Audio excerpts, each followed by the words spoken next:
Hola, buenas noches. Saludos a todos los que se van a ir conectando. Noches. Poco a poco los que ven el video en vivo, pero también los que van a ver el video en retransmisión, que también es importante. Así que mientras usted se vaya conectando, comparta el video, haga lo propio. Igualmente nosotros acá haremos lo mismo. Así que en Puerto Rico son las 7:13 de la noche. Así que obviamente los que nos ven de Latinoamérica, quizá el horario varía.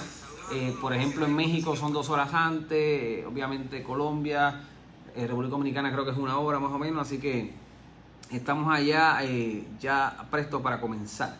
Así que los que se van conectando, díganos de dónde nos está viendo. Hoy vamos a hablar de un tema bien interesante, bien bueno. Me parece que es bien particular porque hablar de los mitos de la neurociencia es la base para entender un poco de qué se trata. La gente habla muchas veces de lo que es la neurociencia, pero tenemos que basarnos en los mitos un poco o lo que está pasando sobre eso. Así que conéctese, vaya compartiendo el video y pronto vamos a ir comenzando lo que vamos a estar hablando. Juan, tu día, ¿todo cómo estás? Bueno, ya tú sabes, como tres en un zapato. Muy bien. Estuvimos hoy en Yabucoa, en San Juan. Muy Hoy estuvimos compartiendo con directores escolares de nuestro departamento de educación que tienen la misión de transformar el sistema. Muy bien. Están haciendo una certificación en lo que se llama alta gerencia, Nítido. un proyecto combinado de varias universidades en Estados Espectacular. Unidos y con Braxton, Puerto Rico, que estamos trabajando prácticamente con el 100% de los directores Muy bien. en diferentes áreas. Estaban hablando de liderazgo hoy, precisamente. Muy bien. Leadership, uno de mis tópicos favoritos. Así que hoy vamos a hablar, como lo habíamos anunciado desde el día de ayer, hoy en el día, sobre lo que son los mitos de la neuroeducación, particularmente estos mitos, cómo afectan el aprendizaje o la enseñanza. La gente muchas veces habla de neuroeducación, de neurociencia, pero se cometen muchos errores en este proceso, así que nosotros vamos a hablar algunos de ellos. Así que escríbame de dónde nos está viendo, comparte el video, haga lo propio y nosotros igualmente será un gusto saludarles. Así que Juan, me gustaría comenzar para que la gente vaya entrando en calor. Vamos a hablar particularmente de 5 mitos, 5 mitos que nos van a ayudar un poco a darnos un esquema, un marco teórico. Y el primer mito es sobre lo que es el 10%. Y quiero entrar para que todo abunde. La mayoría de la gente, de hecho, tú ves esto en películas, lo ves en la ciencia, lo ves en muchos lugares que nosotros solamente utilizamos el 10% de nuestro cerebro. Pero, ¿cuán cierto es eso? Bueno, primero que todo, el término neuromito que se está presentando es importante entender que no necesariamente parte de la base no necesariamente es falsa, simplemente son interpretaciones quizás tergiversadas que se le dan a ciertos avances, investigaciones científicas fidedignas. Se hacen interpretaciones que no necesariamente son correctas. Esto del 10% viene desde hace mucho tiempo indicando que el cerebro es bien complejo, que es maravilloso y que tenemos la capacidad de funcionar únicamente con el 10% de nuestro cerebro. Y la realidad es que no es así. La realidad es que utilizamos el 100% de nuestro cerebro en interacciones que fluyen, vamos a ver más adelante, de hemisferio a hemisferio, y en realidad es un conglomerado de actividades. Un cerebro, un órgano tan complejo como ese, que pesa unas 3 libras, probablemente fue creado con mayor intención de Definitivo. Que un 10%. La realidad es que sería bien injusto que nosotros, tanto que se estudia el cerebro, de hecho, uno de los órganos más importantes de todo nuestro sistema, o el más importante se podría decir, como de todo el 100% de la capacidad que puede tener algo, hablando matemáticamente, ¿cómo solo te permiten usar un 10? Sería irónico. Sí, totalmente. Sería irónico. Totalmente, no. Así que eso es el primer neuromito. No, y lo interesante, el 10%. Lo interesante eso se visualiza también en estudios recientes que se están haciendo, donde por ejemplo a través de neuroimágenes, cuando las personas son estimuladas por diferentes estímulos sensoriales y se ilumina, y cuando se hace de manera multisensorial, se ve que hay actividad prácticamente se distribuyen los receptores de los estímulos sensoriales en diferentes partes del cerebro. Y sí, definitivamente, como tú dices, es un neuromito el decir que las personas están recibiendo o que están utilizando en todos sus elementos lo que es un 10% de su cerebro, cuando la realidad es que utilizamos el 100% del cerebro. Sí podríamos diferenciar lo que es la capacidad desarrollada que tenemos en varias dimensiones. Eso se podría tal vez hablar, pero no es que solamente usas un 10%. No, bueno, los expertos dicen que las personas lo utilizan a su manera y a su modo. Y por ejemplo, quizás vamos a ver más adelante que personas que son más prácticas y que tienen algunas habilidades especiales, pues tienen quizás un área específica del cerebro más desarrollada que otra, pero en realidad no funciona de manera independiente. Tiene que haber interacción entre ellas, y en ese modelo de interacción claramente se ve que se utiliza el 100% del Que en cerebro. definitiva, en momentos determinados tal vez siempre vas a usar un 100, lo tienes disponible ese 100%. Lo que pasa es que depende tal vez del desarrollo, tal vez del contexto del estudiante.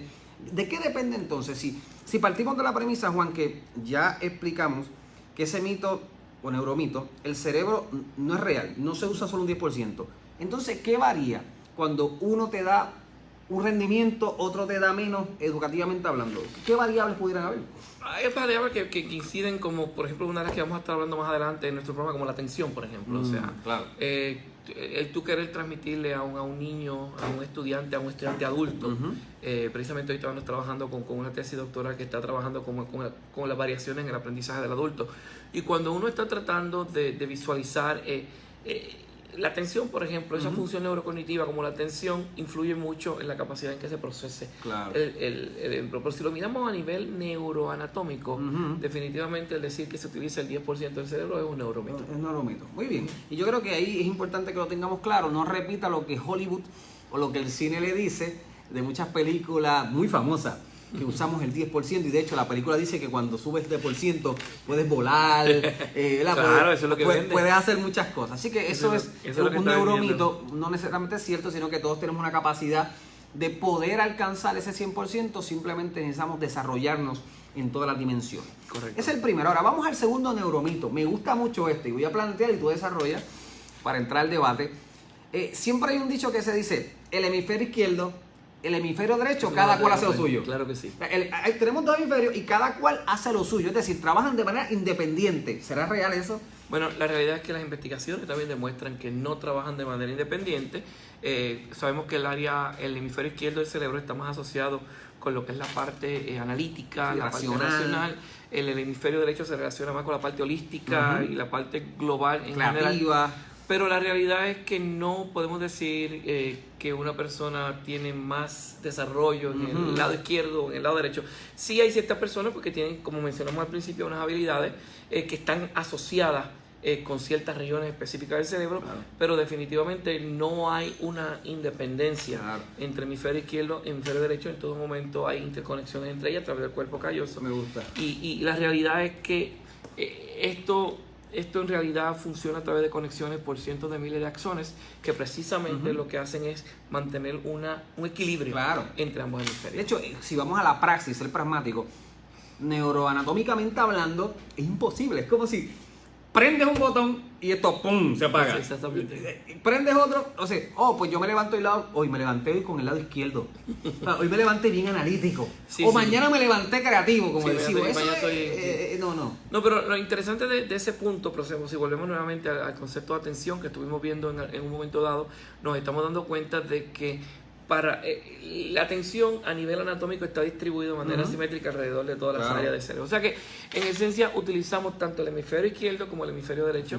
Sí hay personas que de alguna manera tienen unas habilidades específicas de un área que por estudios que se han visto pues quizás tiene mayor prevalencia en un área en particular, pero el decir que es hemisferio izquierdo o hemisferio derecho de manera independiente no, es un neuromito porque definitivamente hay argumentos contundentes que muestran en las investigaciones que hay interacción entre los hemisferios. De hecho, se necesitan para que puedan obviamente funcionar de manera general. Ahora, primer neuromito, no usamos solamente el 10% no, se utiliza el 100% del cerebro. No es real.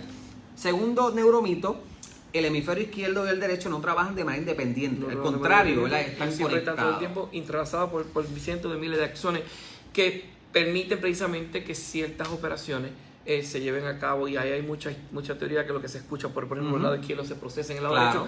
No hay independencia del hemisferio izquierdo y el hemisferio derecho, sino que trabajan prácticamente en conjunto. Me gustaron esos dos neuromitos. Ahora vamos para el tercero, que tiene que ver con el segundo. Y los que nos están escuchando, que son educadores, son líderes educativos, es importante que entiendan esto. Oye, Juan, hay estudiantes que son más cerebro izquierdo, ¿verdad?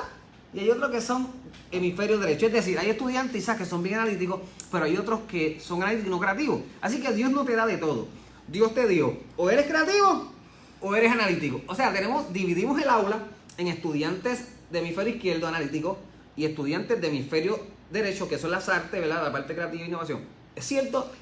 Bueno, está amarrado mucho a las teorías del aprendizaje, este tipo de elementos, y cuando, por ejemplo, hablamos de una teoría como la de las inteligencias múltiples, claro. que se dice que no todo el mundo aprende de la misma manera, o cuando hablamos con estilos de enseñanza que se utilice, si esta persona es analítica, si es cinética, o dependiendo de la forma que enseña. La realidad es que las investigaciones, y oiga bien esto, muestran que no necesariamente un estilo de aprendizaje garantiza un aprendizaje continuo. No. Sí, obviamente hay una predisposición para que la persona que se está formando o está formando a asimilar un conocimiento, alguna destreza de una manera que eso más atractiva. Claro, definitivo. Como por ejemplo es la teoría de las inteligencias múltiples. No es lo mismo.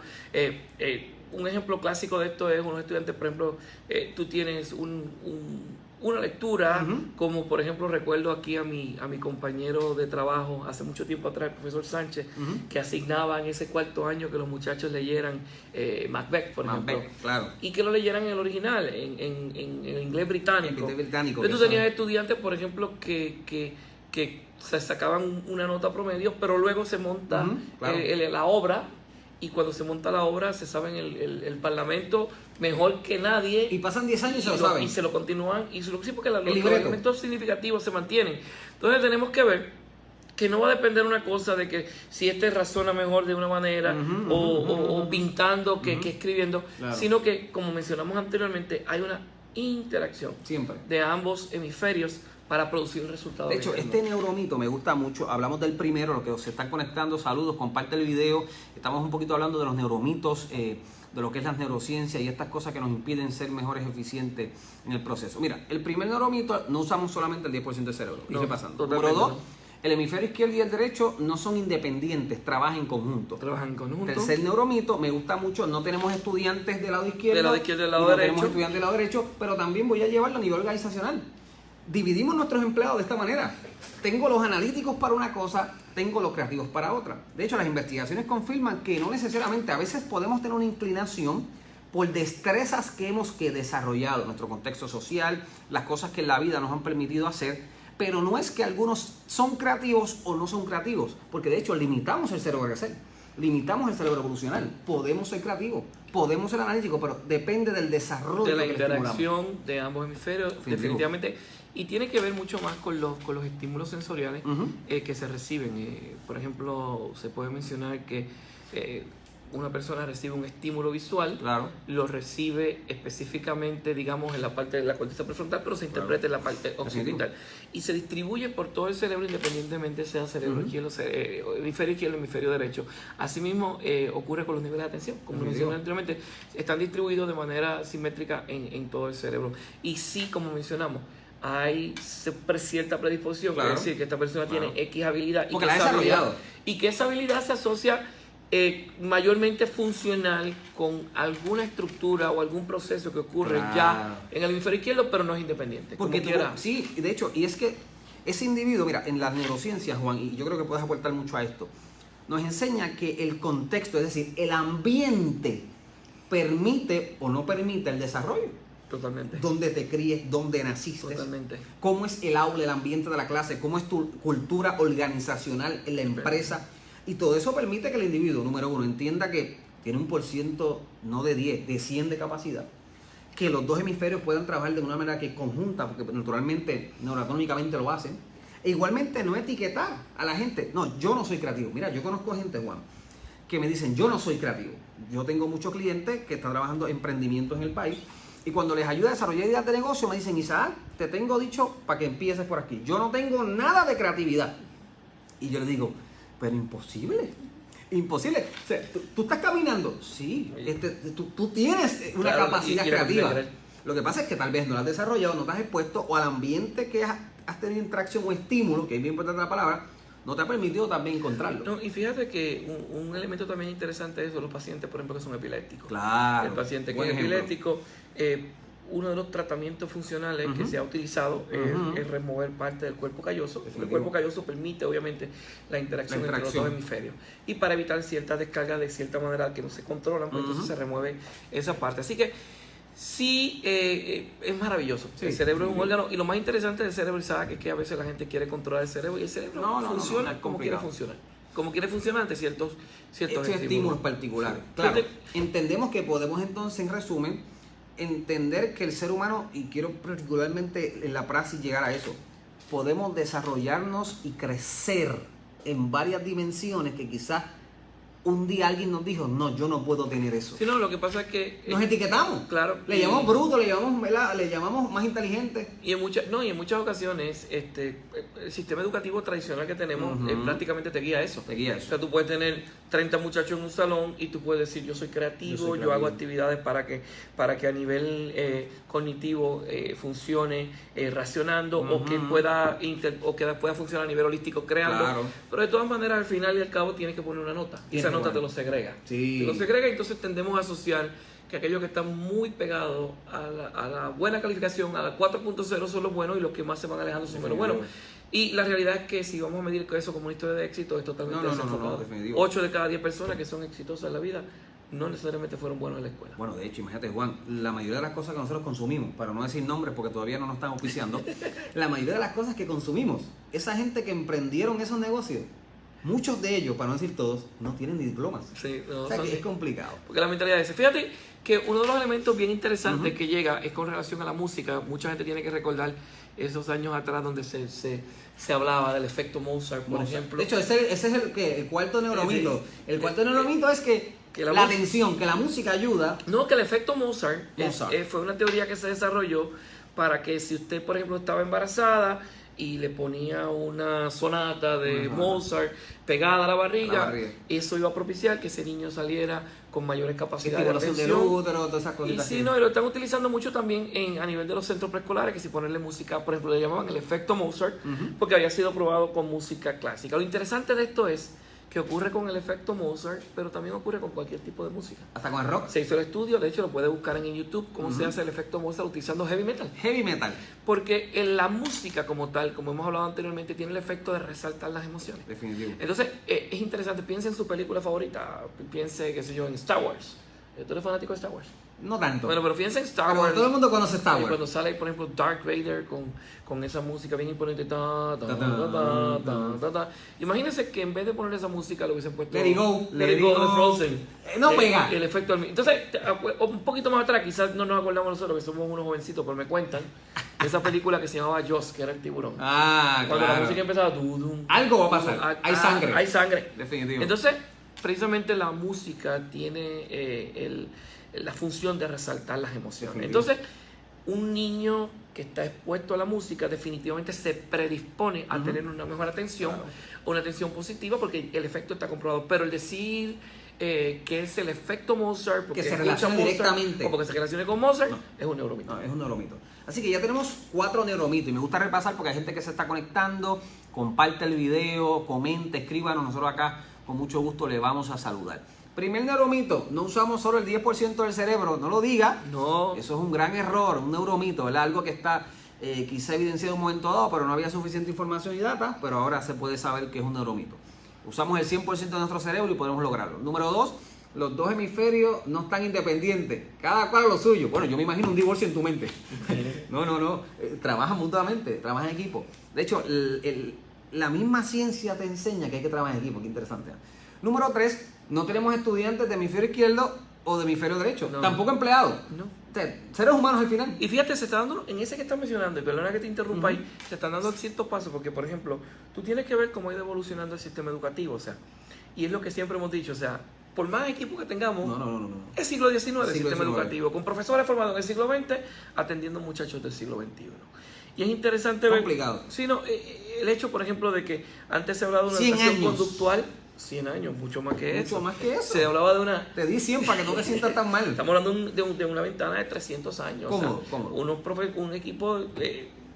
o sea, no un equipo, vamos a hablar de un equipo que tenemos, hay universidades que tienen equipos extraordinarios, pero estamos hablando de que el sistema donde hay un docente con varios estudiantes del siglo XIX, usted compara y ve las imágenes. Pero queremos las universidades llenas, pero le estamos vendiendo una educación que no la entienden. Bueno, precisamente estuvimos compartiendo cómo se comporta la generación Z y la alfa que nació. No. O sea, hablarle a un muchachito hoy en día con las estrategias que yo, como enseñaron a mí, pues es perder el tiempo. Decirle a ese muchacho, matricúlate que tengo un bachillerato en gerencia. Ajá, ¿y qué tú vas a hacer?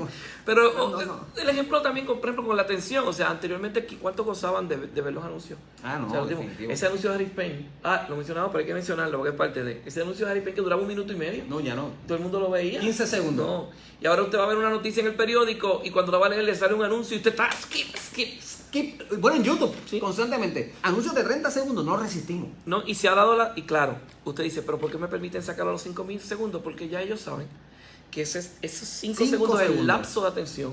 Y en esos 5 segundos tratan de colocar la información que necesitan que usted coloque. Pero después se pierde la atención. Porque esos 5 segundos permiten, me gustó, me atrajo, me sedujo el anuncio, ¿sí o no? Y lo sigo viendo. Es interesante eso. Porque aplica muchas cosas. Aplica a la educación, igualmente aplica al desarrollo organizacional. Porque estamos hablando del sistema educativo, pero también se puede hablar del desarrollo organizacional educativo. Totalmente. Que tiene que ver con eso. Totalmente aplica a todas las áreas, porque estamos hablando específicamente de la forma en que el cerebro se comporta ante ciertos estímulos. Definitivo. Y el cerebro se puede comportar en el área del aula, que estamos hablando precisamente de neuroeducación, pero también en el área de la gerencia. Claro. Usted como gerente tiene que entender cómo es que se mueve. Totalmente. Y obviamente el entender el tema que estamos trabajando hoy, que hay que tener mucho cuidado porque fíjate que el docente crea de manera errónea que tengamos un estudiante que es más desarrollado de una manera racional, mecánica, analítica, y que el otro es más de la cognitivo particular, metacognitivo. Puede provocar que ese docente escoja, por ejemplo, estrategias de enseñanza que no sean adecuadas para el estudiante simplemente porque uno aprende de una manera y el otro aprende de otra manera. Hay diferentes estilos de aprendizaje. Sí. Eso y está como mencionamos una vez nosotros, o sea, los niños van a aprender, no todos a la misma vez, no todos de la misma forma, pero van a aprender. Lo que pasa es que hay que darle el tiempo para que ese cerebro pueda resolver las cosas. Último neuromito, y este me gusta mucho. Es extraordinario. Me gusta mucho porque por mucho tiempo se dijo, de hecho de las ciencias sociales se hablaba, que los niños teníamos que aprovechar esos primeros 3 años, Juan. Eso era vital. Los primeros 3 años, después se subió a 5, después se subió a 7.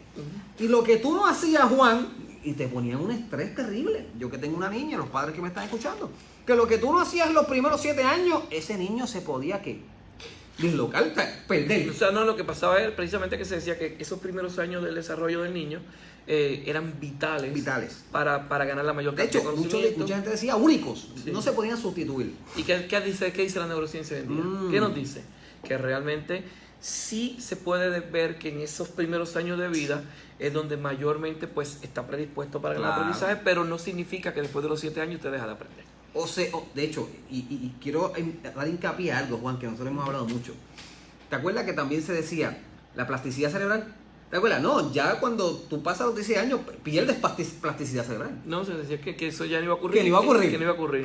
De hecho, entendiendo la gente, la plasticidad cerebral es lo que te permite manejar los cambios, lo que te permite día a día aprender, entre otras cosas, reaprender la enseñanza.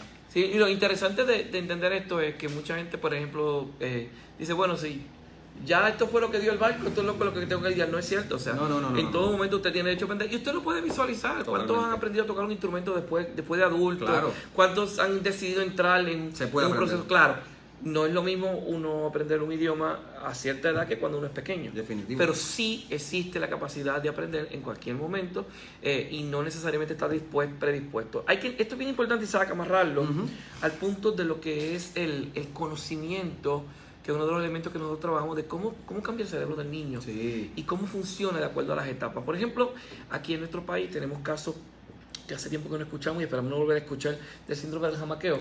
Tú tomas un niño de 7 o 8 meses, te das cuenta que probablemente es un niño, y ese niño fue jamaqueado por un padre que no sabe. O sea, yo me imagino que los que tienen niños pequeños saben cuán impactante es ese llanto de ese bebé. Y yo me imagino ese padre de 18 años con ese bebé, por favor, cállate, mira, papito, tranquilo.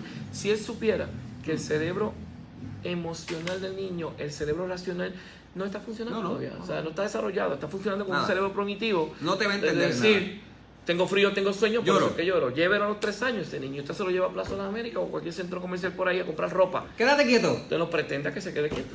No te muevas. Hasta que yo vaya y me cambie la ropa. No, o sea, un niño, el otro día me decía una persona el otro día, Hay que conocerse, doctor, yo ¿verdad? quiero que usted venga y me verifique porque yo no soy psicólogo, yo soy educador. Claro, que no sí, somos. pero yo quiero que usted me ayude porque yo creo que mi hijo tiene un problema. ¿Cuál es el problema? Brinca a la mesa, me falta el respeto, grita, hace de todo. Ahora, ¿cómo se le llama? Hiperactividad. Sí, y yo le pregunto ¿qué edad tiene el niño? Me dice, tiene 2 años para trepar. Señor, Es eso normal.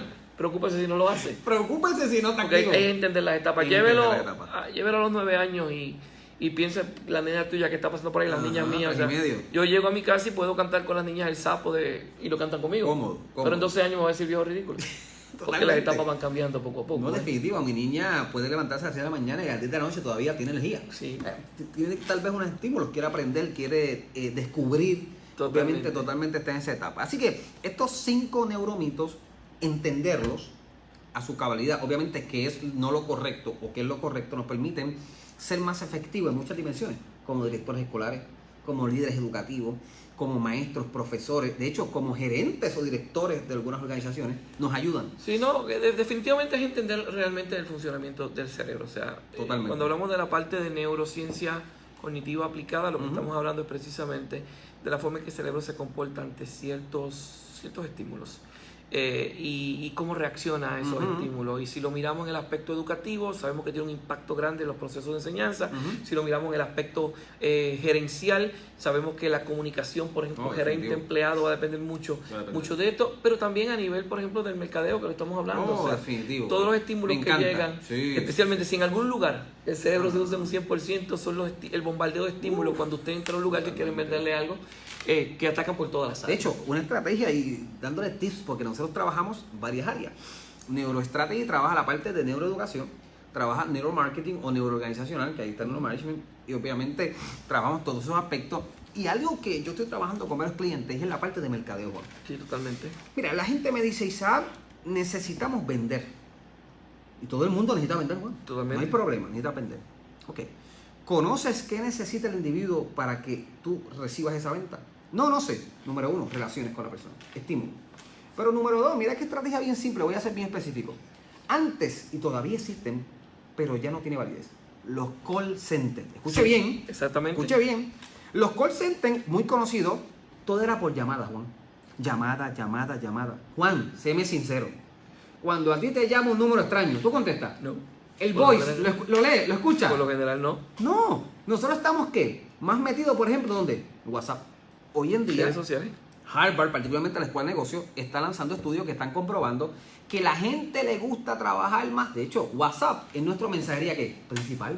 No usamos ni la mensajería. Sí, no, totalmente. Así que mira qué interesante. Y las conversaciones que se mantienen. Las conversaciones que se mantienen. Uno dice, pues vamos a llamar, no vamos a llamar, y es interesante. Mira básicamente. que así que en vez de llamarnos call center, tendríamos que tener tal vez otros medios. Mira el comentario de la doctora Belinda Núñez de México, que dice que en muchos de los casos no hay niños con TDAH, no, que tenemos padres y docentes hiperpasivos. Ah, eso me gusta.